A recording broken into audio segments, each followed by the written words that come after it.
স্ত্রী কোরআন পড়তে পারে তার সহযোগিতা করবেন, এটা গতবারই আমি বলেছিলাম। আপনি তার কাজের হাতের কাজগুলোকে করবেন। আমি বারবার আপনাদেরকে বলেছি, আবার নতুন করে বলছি, গৃহস্থালীর কাজ করা এটা সুন্নাত। ঘর ঝাড় শুধু স্ত্রী কেন দেবে? কেন পুরুষ যদি ঘর ঝাড়া দেয় তো আরেক দিকে যাবে, অন্য যাবে দিয়ে যাবে না। আরে আপনার নবী ঘর ঝাড়ু দিয়েছেন মাঝে মধ্যে, আপনার নবী মাঝে মধ্যে বাড়ির স্ত্রীদের তরকারি কেটে দিয়েছেন, আপনি কোন ঘাটের মাঝে গুলো সহযোগিতা করতে পরিবারকে, তাহলে কি হবে? ওই একটু যদি সময় বাঁচে তাহলে ওইটুকু দিয়েছে। আরে দুপারে যদি পড়তে পারে আপনার কারণে, তো আপনি না পড়েও দুপারার নেকি পাবেন।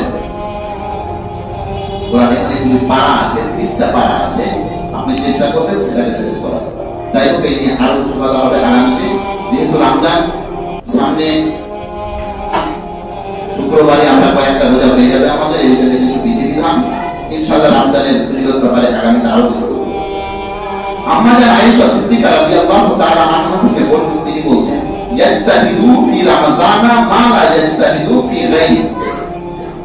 আল্লাহর নবী যেমন পরিশ্রম রমজান মাসে করতেন, বাকি 11 মাসে ওই রকম পরিশ্রম করতেন না।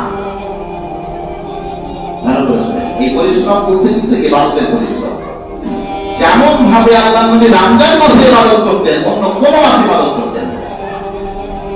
ইবাদত মানে আরেকটা কথা শুনে অনেক জায়গায় এটা ভুল হচ্ছে, অনেক ভাই বাবাজিকে দেখছি কোরআন মাজিদের তিলাওয়াত, মানে দোকানিকে দেখছি ও নাক টাইট করছে আর এদিকে কোরআন বাজাচ্ছে। অনেক লোক এরকম নেই, রমজান মাস খুব বরকতের মাস বলতে চাই, এর জন্য দোকানও চালাচ্ছে আর মোবাইলে বা বক্সে কোরআন রেখে দিয়েছে, কোরআনও বাজছে। এরকম করা যাবে না, কথাটা ভালো করে বুঝেন। কোরআন যারা মোবাইলে শুনবো মনে করছেন, তারাকে কোরআনটা বসে শুনতে হবে। এদিকে কোরআনও লাগিয়েছেন আর এদিকে গল্পও করছেন, এটা কোরআনের বেহুরমতি। আল্লাহ কোরআনে বলছেন, ইদা কুরিয়াল কোরআন ফাসতামিউ লাহু ওয়া আনসিতু। যখন কোরআন পড়া হবে তখন তুমি নীরব চুপচাপ ওই কোরআনটাকে শোনো। এর জন্য আমরা কি বলি? মাগরিব, এশা, ফজর, তিনক।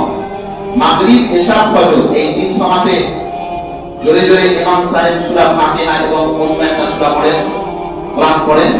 এই সমাজের শরীয়তি বিধান হলো, আপনি যখন সূরা ফাতিহা ইমাম শুরু করে দেবেন তখন আপনি আল্লাহুম্মা বাইরে বেরিয়ে পড়তে পারেন না।